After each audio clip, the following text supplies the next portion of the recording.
এটাই তো তৃণমূল। দিদি আসছে আজকে, কালকে রাত্রে দিদি আসবার আগে মহড়া দিতে হয়েছে। আজকে তারা কি করবে না করবে, রাতে চুল্লু পানের ব্যবস্থা হয়েছে। এবার যে গ্রুপ প্রশাসনের ক্ষমতায় আছে, যারা বহরমপুর মিউনিসিপ্যালিটিকে লুটছে, ডাকাতি করছে,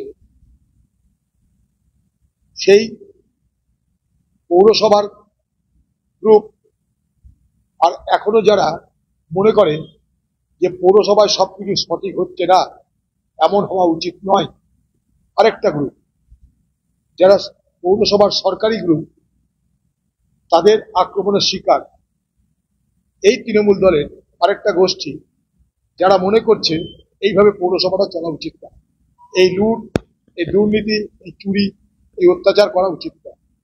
তাই যারা সামান্য একটু বিরোধিতা করবার অভিপ্রায় প্রকাশ করেছে, তাদের উপরে গতকাল রাত্রে হামলা হলো তৃণমূলের মস্তান বাহিনী।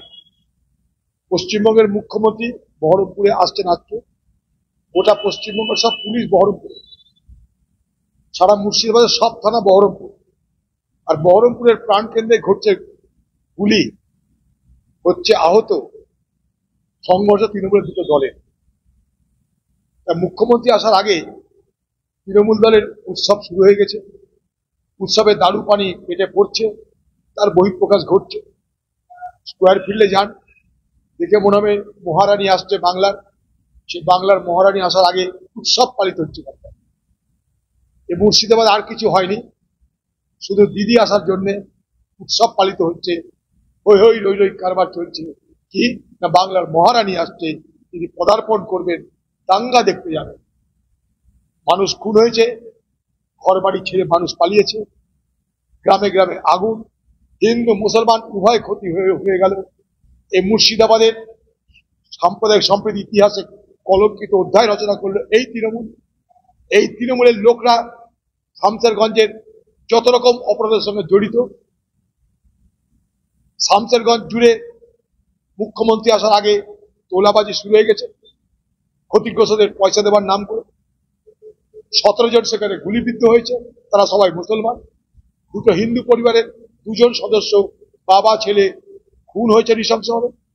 অনেক হিন্দু ঘরবাড়ি, হিন্দুদের ঘরবাড়ি জ্বলেছে। ধুলিয়ানের শহরের ছোট্ট একটা অংশে কিছু মুসলমান যারা সবজি বিক্রেতা, মাছ বিক্রেতা, তাদের দোকানে হামলা হয়েছে। এই তো ঘটনা।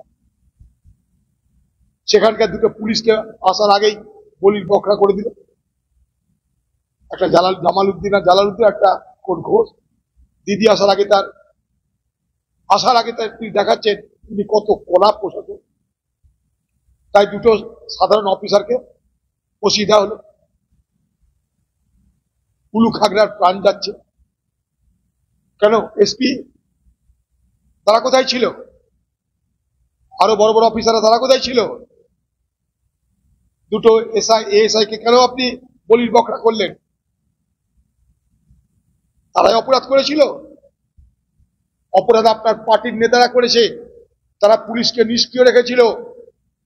5 মিনিটের পথ 5 ঘন্টা গেছিল পুলিশ। আমাদেরকে বোকা পেয়েছেন মুর্শিদাবাদ মানুষকে, যা বুঝাবেন তাই বুঝবো। আহত নিহত সর্বশান্ত পরিবারের বাড়ি বাড়ি পুলিশ হামলা করছে, তাদেরকে ধরে নিয়ে আসে দায়িত্ব নিয়েছে পুলিশ। মুখ্যমন্ত্রীর সভায় তাদেরকে উপস্থিত হতে হবে। বাড়ি বাড়ি হামলা করছে পুলিশ মুখ্যমন্ত্রীর সম্মান বাঁচানোর লক্ষ্যে। একদিকে খুন হওয়া পরিবার, খুন হওয়া, পুলিশের গুলিতে মারা যাওয়া একটা গরিব শ্রমিক, গৃহহারা ঘর বাড়ি, তাদের বাড়ির লোকেরা যারা সবকিছু হারিয়ে সর্বশান্ত, তাদের উপরে নতুন করে মুখ্যমন্ত্রী আসার আগে জুলুম শুরু হয়েছে, অত্যাচার শুরু হয়েছে। কি সবাইকে মুখ্যমন্ত্রী সবাই হাজির হতে হবে, তাহলে মুখ্যমন্ত্রীর ইজ্জত থাকবে না।